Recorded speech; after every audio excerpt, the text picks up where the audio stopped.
A silk hood pulled too tightly. The sour breath of a priest who hadn't slept. The faint, iron-sweet tang of blood from somewhere unseen in the tower. And Boleyn's final hours were nothing like the pristine paintings or silent woodcuts suggest. Her end did not come with elegance or grace. It came with whispering footsteps behind heavy doors, the damp sigh of old stone, and the smell of something going bad inside the walls. After her beheading, the guards fumbled her body into an old arrow chest, one designed for weapons, not queens, and carried it awkwardly to a shallow grave. No coffin, no funeral rites. Just a few scattered prayers and the horrified silence of women who had once dressed her in cloth of gold. This was the fate of Anne Boleyn, England's most infamous queen, once crowned with a coronet of jewels so heavy she nearly fainted beneath its weight. Today we reveal the true horror of her execution, not the clean strike of a sword, but the days leading up to it. The rot beneath the rituals. The choking atmosphere of betrayal, sweat, and carefully staged mercy. And had not slept the night before her execution. She didn't try. The tower walls groaned in their old age, as if mourning her already, and the smell, like mildew, old herbs, and something far worse, filled every breath she took. Her ladies paced in shifts, some praying, others weeping in silence. One vomited quietly in a corner. They were all told to keep their composure. None of them succeeded. The queen's chambers were not fit for a queen anymore. The rushes on the floor had not been changed in days. Dead mice lay near the hearth, curled in rigor, the air above them pulsing with the lazy hum of flies. Her meals arrived late and cold, if they came at all. A crust of dry bread. A bowl of mutton broth so greasy it congealed before the lid was lifted. And barely touched it. She was past hunger. Instead, she rehearsed. She had asked for a French swordsman. Not because she hoped for a cleaner death, though she might have, but because it gave her something to control. Henry had agreed, with unnerving speed. Some claimed it was a sign of mercy. Others whispered it was part of the theater. He wanted her death to be remembered. The sword, the foreigner, the stoic silence. A performance fit for the stage of European gossip. But in those last hours, Anne wasn't thinking of theater. She asked the priest, John Skip, to remain with her.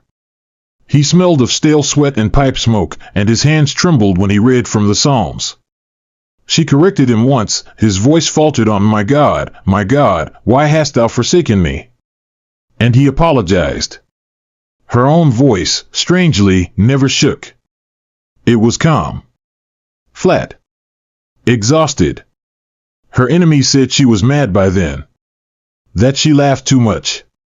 That she sang hymns at night with unnatural cheer. But her ladies remembered something else. Her feet bled. Quietly. A thin trail in the rushes each morning from where she paced barefoot for hours.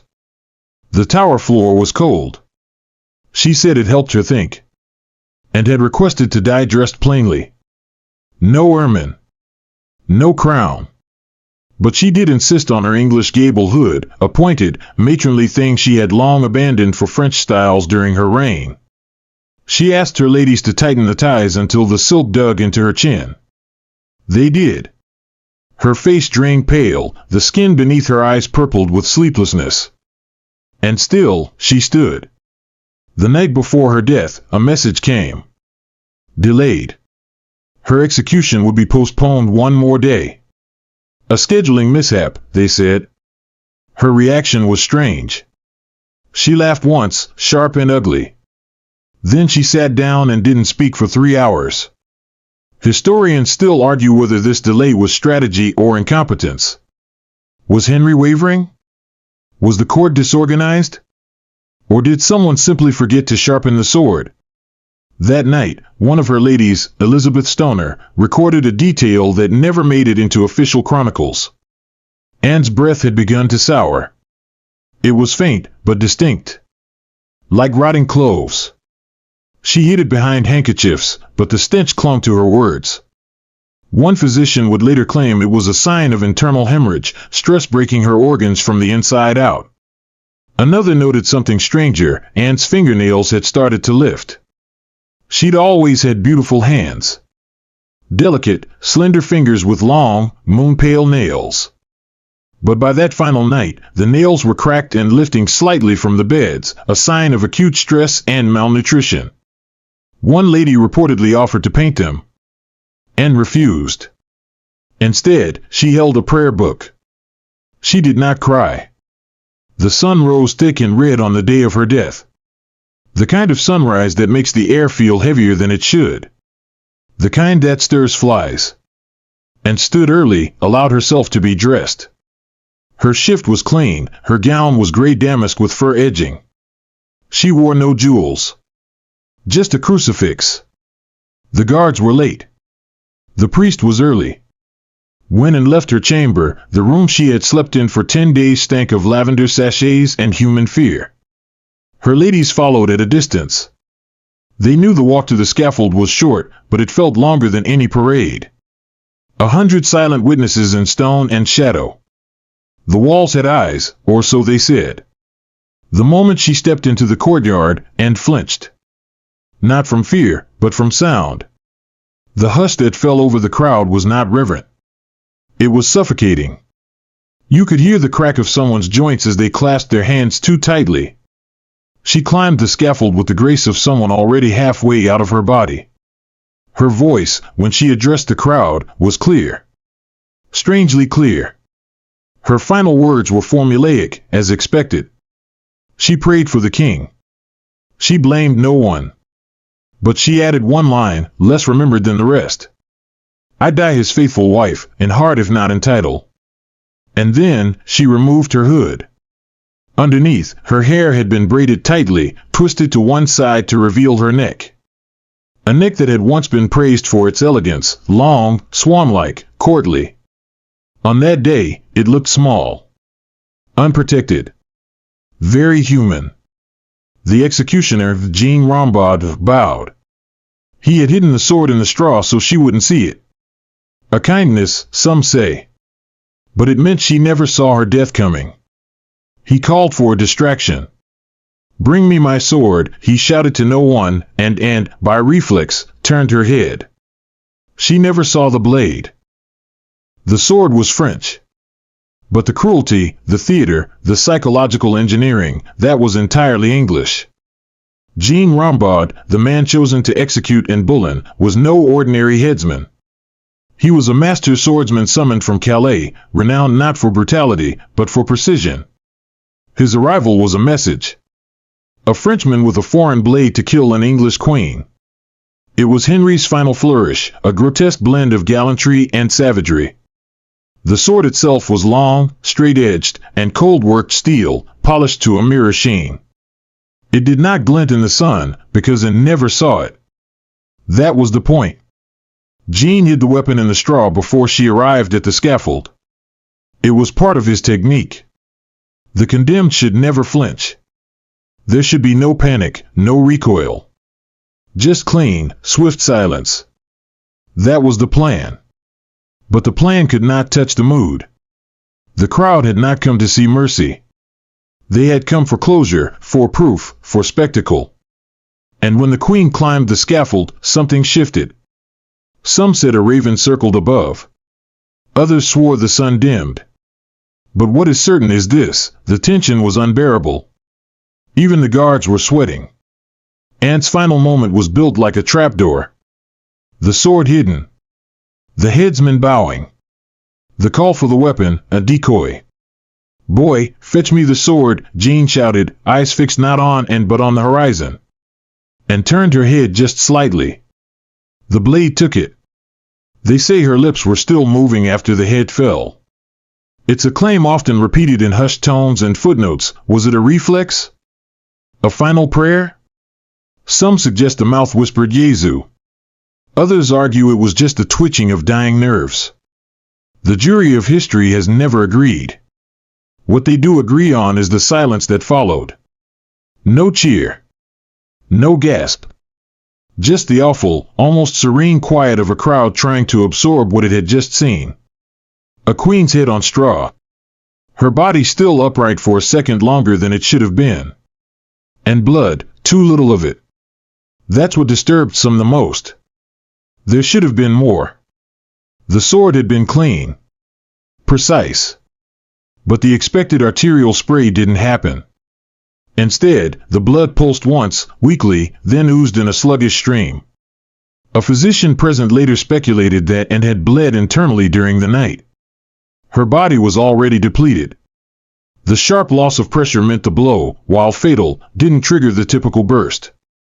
It unnerved the onlookers. She had been too still in life, and now, in death, even her bleeding was restrained. As though her body was keeping secrets. But the real horror wasn't in the strike. It was in what came after. The sword was cleaned methodically, passed through vinegar and wrapped in linen. Jean Rambaud reportedly wept. He was paid handsomely and departed swiftly, refusing all offers to dine or speak with the court. Some say he took a lock of Anne's hair with him. Others claim he never spoke of the execution again. The scaffold was dismantled before sundown. The straw burned. But for hours, the bloodstain remained.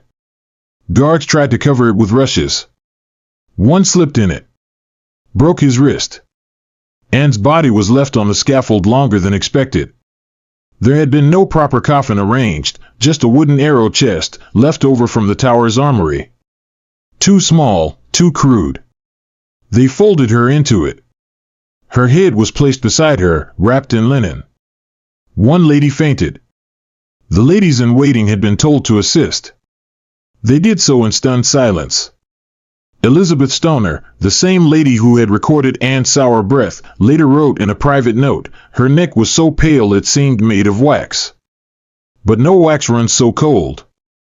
They carried her across the courtyard to the chapel of St. Peter ad Vincula, just steps from where she'd stood. No music. No sermon. The gravedigger was already waiting. The grave was shallow, rushed, and unmarked. And Boleyn was buried like a commoner. Her enemies would later claim this was appropriate. She had been no queen, they said, only the king's mistake. But others, even those who had despised her, found the burial unsettling. One nobleman wrote in a letter that evening, even in death, she shamed us. There was no triumph in her passing. Only a silence that sits badly in the stomach. Much has been made of Henry's absence that day. He was not at court. He had already begun preparations for his marriage to Jane Seymour. Some say he wore white that morning. Others report he went hawking, laughing loudly when the falcon struck down its prey. But he did send an observer. A discreet envoy to ensure the Queen's death had occurred without incident. That envoy returned, pale and silent. One footnote survives from his report, it was done with speed. She did not struggle. The crowd did not cheer. It wasn't the theatrical climax Henry may have wanted. No thundering judgment. No poetic justice. Just the eerie stillness of a woman too composed to scream, too exhausted to fight, and too forgotten by her king to merit even a decent grave. But the horror didn't end with the execution. In the days following Anne's death, servants and guards began to complain of a smell. It wasn't just the summer air. Something had begun to sour inside the chapel where she was buried.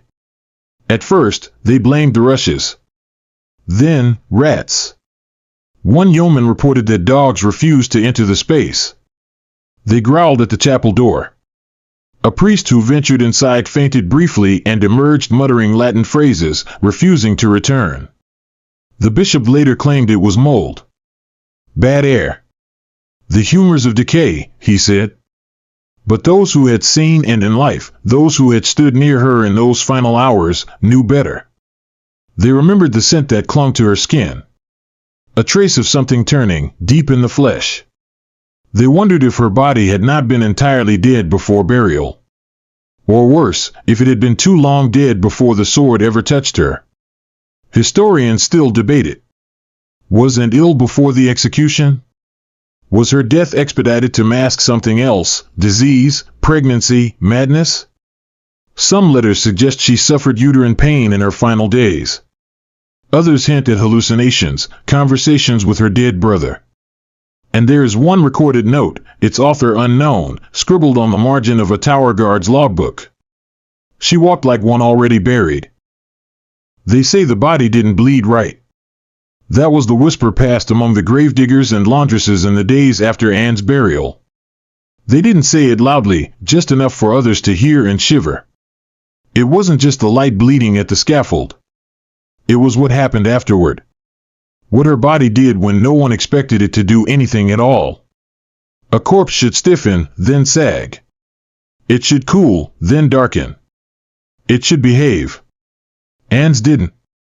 Once the arrow chest was lowered into the shallow grave inside the chapel of St. Peter ad Vincula, the lid warped.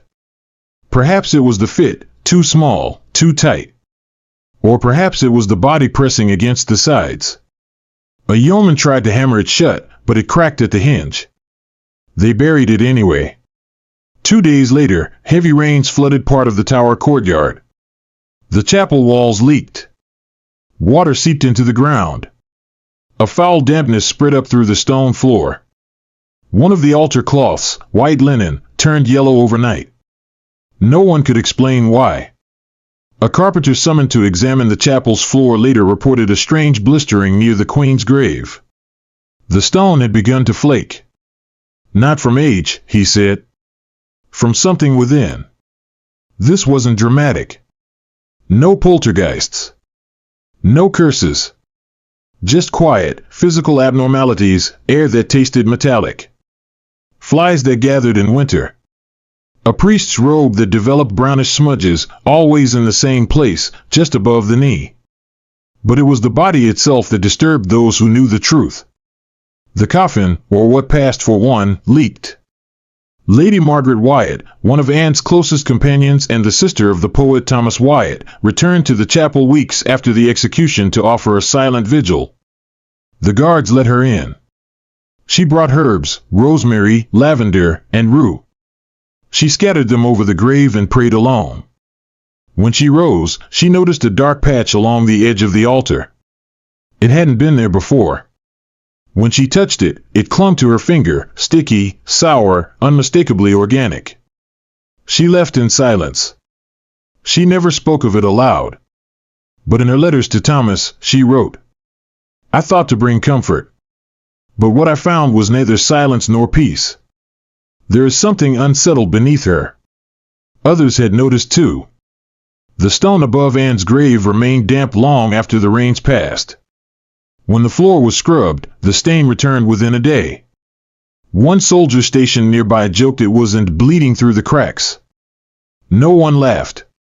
A French ambassador visiting the tower later that summer requested to view the site of the Queen's burial. He had met Anne once, briefly, and remembered her intelligence, sharp, flirtatious, dangerous. He wanted to see where such a woman had ended. When he entered the chapel, he reportedly grew pale. Not from fear, but from what he called a stifling odor that did not belong in a house of God. He cut his visit short. That same day, one of the tower laundresses fainted while collecting altar cloths. She described a smell like copper and wet wool. She couldn't wash it from her skin for 3 days. It was said, though never proven, that the Queen had begun to rot before her death. Some theorized a uterine infection. Others speculated septicemia brought on by stress and starvation. Her skin had paled dramatically in her final week. Her breath had turned. Her eyes sunken, despite her calm. A few whispered the impossible, that she had already died once before she reached the scaffold. That what was executed was a body already leaving itself behind. Of course, this is nonsense. But it speaks to something deeper, something that haunted the tower for years after. Anne's body defied narrative. It didn't bleed right. It didn't rot right. It didn't stay quiet. Years later, during renovations to the chapel under Queen Victoria, workers disturbed several graves beneath the altar. Bones were pulled up, measured, sorted, and reburied. Among them, a partial skeleton, female, short-statured, the cranium cleanly separated at the second cervical vertebra. There was no coffin. Just splinters of wood and shreds of linen, stained with a brown-black crust that no one dared test. The skeleton had unusually fine hands. Long fingers. The pelvic structure suggested childbirth, but the sternum bore signs of stress fractures. Experts concluded the woman had died violently and been buried hastily. They labeled her unconfirmed. A courtier at the time noted, her neck was too thin for the average matron. Too elegant. Too precise. It had to be her. But without jewels, without an inscription, without anything more than a broken chest and a silence that stained the stones, no one could prove it. To this day, the spot remains disputed. A black marble slab bears Anne's name, but some argue she lies a few feet to the left, beneath an unmarked floorboard. There is even a theory, fringe, but persistent, that her remains were removed entirely in the night by loyalists, hidden in some other chapel under a different name. Yet if you stand in the chapel during high humidity, they say the air thickens above her stone. Not warm. Not cold. Just heavy. And sometimes, it carries a trace of iron. One curious account from 1538, a full 2 years after her death, describes a guard falling violently ill after dozing near the altar. He claimed to have dreamed of Anne, still dressed in grey damask, walking barefoot through the tower garden. Her head was tucked beneath her arm, but her mouth moved, murmuring prayers. He died 3 days later. The report was dismissed. Fever dreams. Guilt. Superstition. But even now, tower guides avoid speaking her name near that chapel unless prompted.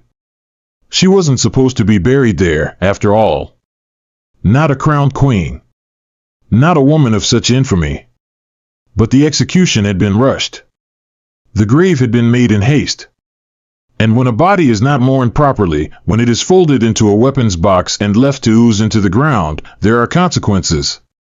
And Boleyn's execution may have been clean in technique. But the aftermath was anything but. The tower was supposed to forget her. That was the unspoken plan: scrub the scaffold, scatter the straw, burn the records, and move on. And Boleyn was not to be immortalized. She was to be erased. But memory does not obey orders. And stone has a longer conscience than kings. By autumn of 1536, strange habits took root in the tower. New guards refused to take shifts near the Queen's house after midnight. Candles sputtered out more quickly along the west-facing windows.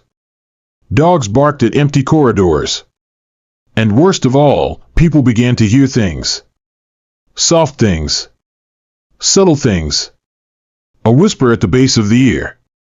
A sigh from behind a locked door. A rustle of skirts where no one had passed. The lieutenant of the tower, Sir William Kingston, who had personally supervised Anne's final weeks, initially dismissed the rumors. Superstition, he said. Guilty minds and overworked eyes. But his wife, Mary Kingston, reported a dream that haunted her. In it, and stood at the chapel door, her hands folded, her eyes blank, but her mouth open as though mid-sentence. Not screaming. Not pleading. Just suspended in a thought she could never finish. Mary told no one but her confessor. That same week, she fell ill with a burning fever. She died before Christmas. Some believed it was coincidence. Others noted that 3 of Anne's female attendants also died within a year, 2 from wasting sickness, 1 from a sudden fall down a stone staircase. The kind of fall that leaves the back of the head split clean and the eyes open in shock. Tower staff began to speak in euphemisms. They did not say Queen Anne. They said the Grey Lady.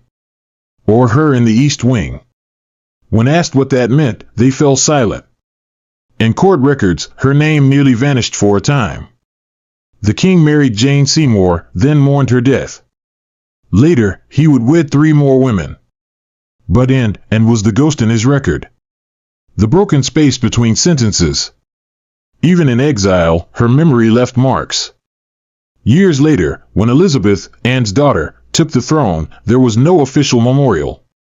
No grand tomb for the woman who had made a queen. Elizabeth rarely spoke of her mother in public. Historians still debate whether this was strategy or self-protection. But privately, she ordered a ring made. Gold, enameled with an E and a hidden compartment inside. Within it, a portrait of Anne. Young, composed, unsmiling. She wore it until her death. That same year, Elizabeth quietly commissioned minor renovations to the chapel of St. Peter ad Vincula. Nothing grand. Just repairs. Stabilization. But in the process, a few stones were lifted, and a wooden fragment was found buried deep in the earth near the altar, charred, warped, still carrying the faint scent of scorched linen. The tower chaplain described it as a piece of desecrated coffin. It was removed and burned. But before it was destroyed, a sketch was made, an arrow motif, faint, barely visible in the grain.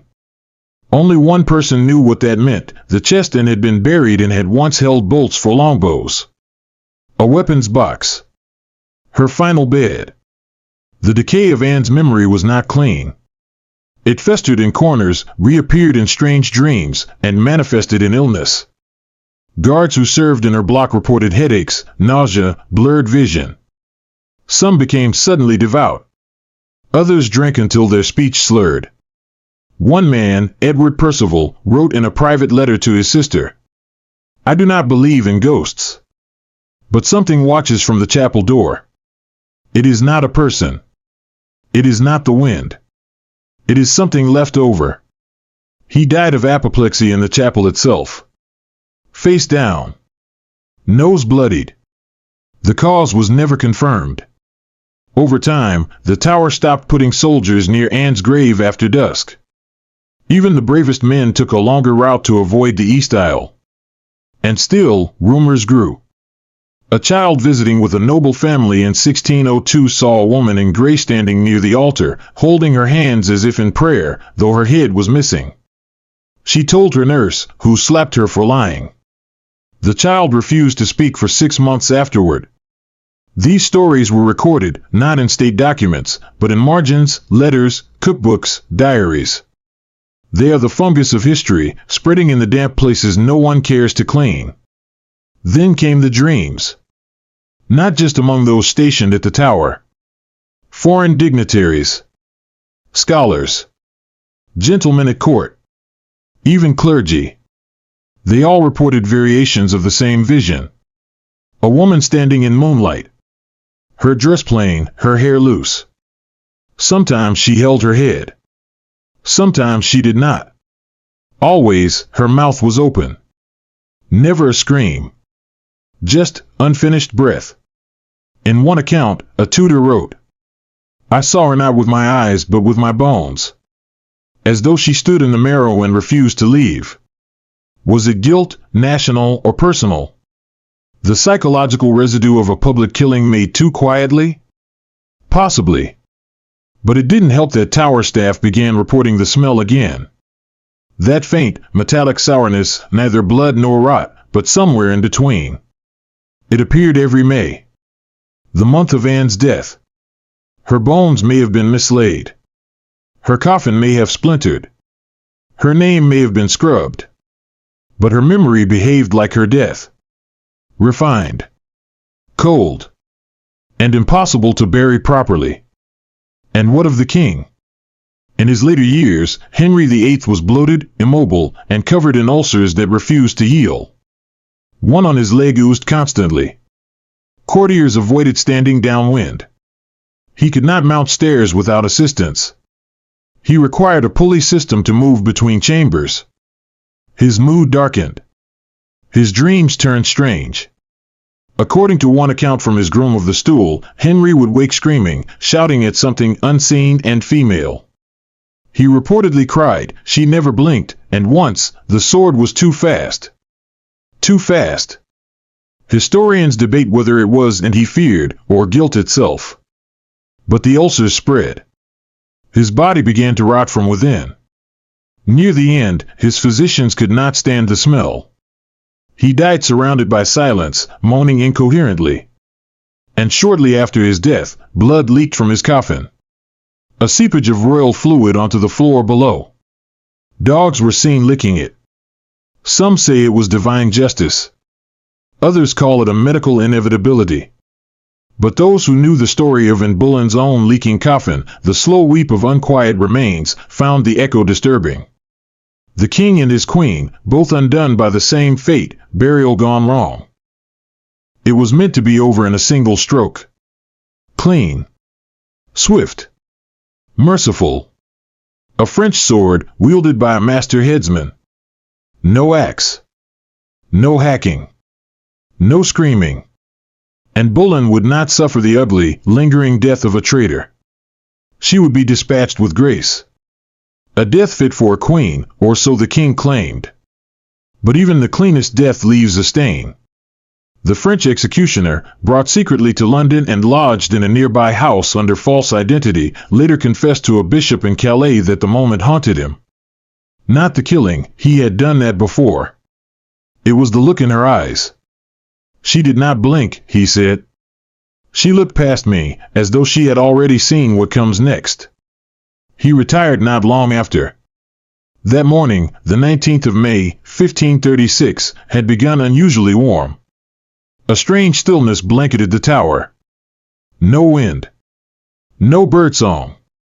Just the rustle of garments and the quiet scuff of boots against stone. And rose early. She dressed carefully, even beautifully. A gray damask gown. An ermine mantle. A small crucifix at her throat. Her hair was bound up beneath a linen coif. No jewelry, save the crucifix. No crown. Some observers claimed she looked serene. Others said her face was pale as bone. One noted her lips never stopped moving, whispering prayers, or perhaps rehearsing her final words. She walked to the scaffold without faltering. Not once did she look back. The platform had been built hastily. Unpainted. Spotted with old stains. She mounted it as if stepping into a chamber, slowly, deliberately. Kingston offered his hand. She did not take it. Her final speech is recorded with reverent ambiguity. She praised the king. She professed innocence in a voice that did not tremble. But the crowd was quiet, too quiet. Some wept. Others stared. She knelt. Not on a block. There was none. A cushion had been provided, placed just so. She folded her hands, adjusted her dress to cover her feet, and spoke one final word. Jesu. The sword was drawn behind her. She never saw it. It struck cleanly at the second cervical vertebra, just below the skull. The head toppled forward, not backward, and the body convulsed once. And then, stillness. The silence that followed was not holy. It was clinical. Like a door shut forever. The executioner lifted the head by the hair, as custom demanded. But as he did, something unexpected occurred. The eyes fluttered. The mouth opened slightly. A twitch, perhaps a nerve spasm. But those in the front rows recoiled. It looked, for one terrifying moment, as if and was still trying to speak. Historians debate this. Some say such movements are common, a result of residual electrical charges in the nervous system. Others believe it was imagination, hysteria. A trick of collective grief. But one woman fainted. A man vomited. And a child reportedly screamed that the queen's lips had moved. The head was placed in a linen bag. The body was carried aside. There was no coffin prepared. No formal burial service. Just that makeshift chest, a box meant for arrows, lined with old cloth and barely large enough for the remains. Some say her ladies laid the body in themselves, folding the limbs carefully. Others claim a guard did it with rough, hurried hands. The grave was dug shallow, under the chapel's stones. No marker. She was erased. Efficiently. Brutally. Intentionally. And yet, the tower could not forget her. Nor could the people. Even in foreign courts, whispers traveled. The queen had died with dignity, but the silence was monstrous. The burial was indecent. The box was too small. The grave was too fast. The head blinked. These details lodged in the imagination like splinters beneath the nail. Small. Sharp. Impossible to ignore. The poet Thomas Wyatt, who had once loved and from afar, wrote no elegy. But he never married. And in one of his later, lesser-read poems, he included the line, "She leaned not to the axe, but to the flame, and yet the ash lay dry beneath her name." Some believe it refers to an centuries past. Kings rose and fell. The tower grew quiet, then busy, then quiet again. But the stories remained. And walking at night, headless or whole, her presence felt in the eastern corridor. The smell in the chapel. The dreams. Even in the Victorian era, when such tales were out of fashion, workmen refurbishing the Queen's house refused to stay past sunset. One was injured by falling timber. Another quit midweek, claiming he heard sobbing behind the walls. The tower, of course, remains a site of execution and memory. It is a place where bodies ended and stories refused to. And Boleyn's story was never just about adultery or ambition. It was about control, over narrative, over flesh, over fear. The execution was the king's attempt to reclaim that control. But what followed was something else entirely. Decay, yes, but not of the body alone. A kind of psychological haunting. A national bruise. She was supposed to vanish. Instead, she stayed. Her grave may be unmarked. Her bones may be scattered. But her execution remains one of the most disturbingly efficient in English history, precisely because it was so neat. And neat deaths, when unjust, are the ones that echo longest. Wind down, 300 words. The chapel is quiet now. Visitors walk through in hushed reverence. Some linger at the black marble slabs, unsure which queen lies beneath which name. They take photographs. They read plaques. And then they move on. But the air still holds a weight. Something that doesn't quite belong. Stone remembers differently than people. It does not forgive. It does not forget. It holds heat in winter and cool in summer. It holds sound. It holds secrets. And Boleyn's final moments have been polished into legend, refined in retellings, glossed in art, painted into pages. But the truth lies not in the elegance of her death. It lies in the quiet indecency of what followed. A queen folded into a box meant for weapons. A burial without ritual. A body that didn't quite behave. Memory that leaked like blood through stone. Her story is not a haunting because of what she did or what she said. It is haunting because of how cleanly she was silenced, how efficiently she was erased, and how persistently she refused to stay gone. She became more than victim. More than queen. More than symbol. She became a stain in history's mortar. And if you listen closely in the Tower Chapel, beneath the drone of tourists and the clatter of cameras, you might hear it. A breath. A rustle of skirts. A single word, unfinished.